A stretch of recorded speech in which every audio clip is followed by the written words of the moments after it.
Hello gentle. अस्सलामुअलैकुम। वालेकुम सलाम। सबसे पहले तो आप सिर पे दुपट्टा करें, फिर उसके बाद मैं आपको इंटरव्यू देता हूँ। ओके जी।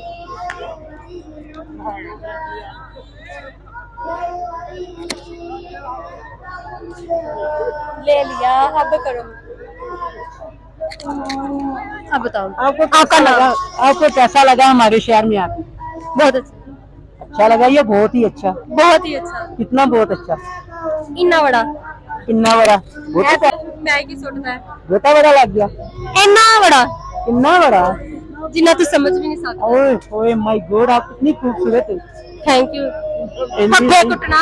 इन्नी भी नहीं, फप्पे कुटना। इन्नी भी नहीं, तू जितना फप्पड़े तू लांदे समझ, और जितना तू समझ लेता। मैं तो सोनी है नहीं, तू बता सोना है। माशाल्लाह, इतने प्यार सोनी। सारे बूट पाए नहीं, 2500 दे आए नहीं। किन्ने दे? 2500 दे। जीरो का और पैसे नहीं है। जीरो काट के 250 दे आंदे नहीं पागल। मेरी गिनती च 50 दे आंदे ने। तू बताना सूट क्यों पाया तू ओए मैंने मैं बताना पाया, मैंने आज स्त्री नहीं लगी। ਲੈ ਕੇ ਮਗਾਈ ਤਾਂ ਤੰਗ ਆ ਗਿਆ और तू गंजा करा, मैं स्त्री आपे कर लवांगा। ਉਹ ਕੀ ਹੁੰਦਾ स्त्री नहीं करनी। ਤੇ ਲਾ ਕੇ ਕਰਕੇ ਆਣਾ ਸੀ ਨਾ माय गॉड, ऐसे हाथ ला। ਇਹਨੂੰ ਪਲੇਟਾਂ ਪਾਈਆਂ ਨਹੀਂ ਕੁੜੀਆਂ ਤਰ੍ਹਾਂ पर इतना प्यार मेरे तो तू कितनी सोहनी लग रही मेरे को।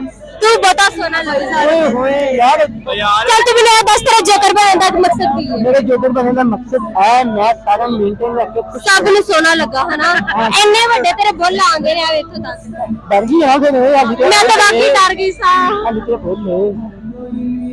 और सुनाओ, तबियत तेरी ठीक है? ਹਾਂਜੀ तबियत ठीक है? बोतल मंगाइए, चाय मंगाइए। ਤੂੰ ਤਾਂ ਕੁਝ ਵੀ ਨਹੀਂ ਮੰਗਾਣਾ ਤੂੰ ਮੈਨੂੰ 500 ਰੁਪਇਆ ਦੇ ਦੇ बस ਹਾਂ आ दो दिन इंजी गलियां करिए ना, चोट भी ਵੱਧ ਹੋ ਜਾਣੇ ਆ। ਉਹ ਤੇ ਮੈਨੂੰ ਕੰਪਨੀ ਵਾਲੇ ਹੀ ਬੜੇ ਮਿਲ ਜਾਂਦੇ ਨੇ ਉਹ ਤੁਹਾਡੀ ਤਬੀਅਤ ਠੀਕ ਆ? ਵਧੀਆ ਠੀਕ ਹੋ ਗਿਆ, ਗੱਲ ਤਾਂ ਸ਼ੁਰੂ ਹੋ ਗਿਆ।